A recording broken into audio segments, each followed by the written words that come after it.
নোয়াখালী বিভাগের দাবি একটা সময়োচিত দাবি। এটা কি আসলে কোনো ফানবশত বা ইচ্ছাকৃত নোয়াখালীবাসী চাচ্ছে, নাকি একটি যৌক্তিক দাবি? এ বিষয়ে আমরা কয়েক পর্বে আলোচনা করব। আজকে আমি আমার যে ভাইয়েরা রাস্তায়, মাঠে, ঘাটে, অফিসে, আদালতে, দেশে, দেশের বাইরে নোয়াখালী বিভাগের দাবি নিয়ে, নোয়াখালীবাসীদের এই ন্যায্য দাবি নিয়ে আন্দোলন করছেন এবং নোয়াখালী বিভাগ প্রতিষ্ঠিত করার জন্য সরকারের দৃষ্টি আকর্ষণ করছেন, তাদেরকে কৃতজ্ঞতা জানাচ্ছি তাদের প্রতি এবং তাদেরকে সংহতি প্রকাশ করছি। বৃহত্তর নোয়াখালী তিনটি জেলার সমন্বয়ে ছিল: ফেনী, নোয়াখালী এবং লক্ষ্মীপুর, যা এখন তিনটি আলাদা জেলা।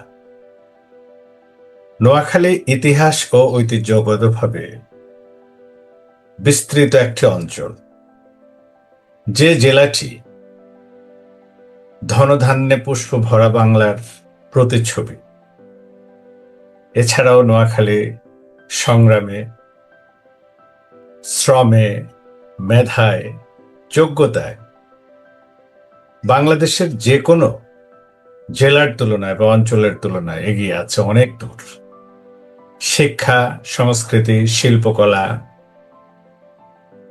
সবকিছু তাদের জন্য দুষ্প্রাপ্য হলেও নোয়াখালীবাসী এদেশের স্বাধীনতা লগ্ন থেকেই সর্বোচ্চ ত্যাগ এবং সর্বোচ্চ পরিশ্রম দিয়ে দেশে, দেশের বাইরে নিজেদের মেধা ও যোগ্যতার পরিচয় দিয়েছে।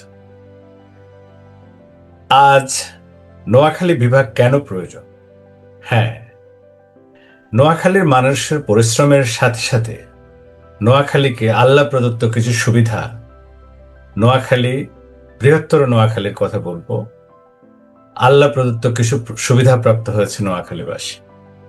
আমরা জানি বঙ্গোপসাগরের এক বিশাল বিস্তীর্ণ এলাকা নোয়াখালীর একেবারেই কোল ঘেঁষে গেছে, যেটা এক বিরাট সম্ভাবনা এবং প্রতিনিয়তই নোয়াখালী বা বৃহত্তর নোয়াখালীর অঞ্চল বৃদ্ধি পাচ্ছে।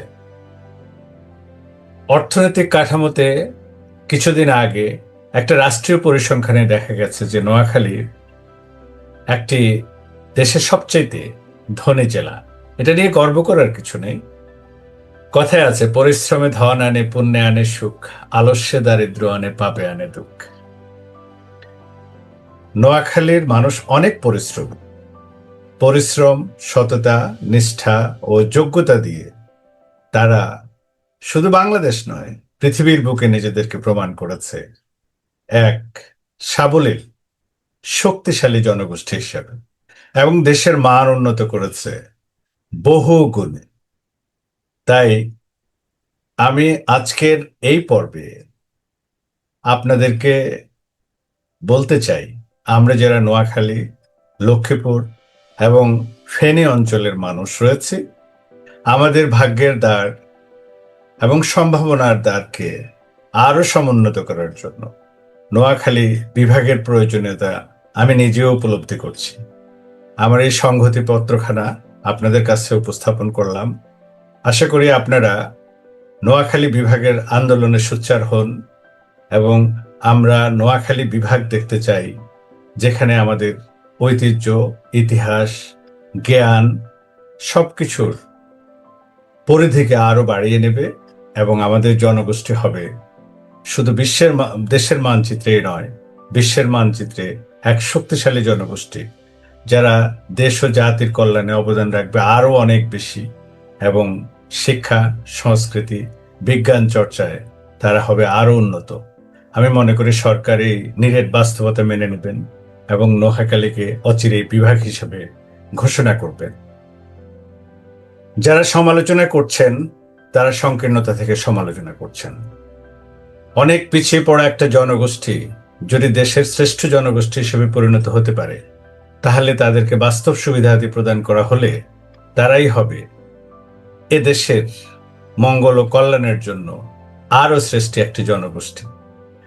নোয়াখালীর উন্নয়ন শুধু নিছক নোয়াখালী বা নোয়াখালী বিভাগের উন্নয়নে হবে না।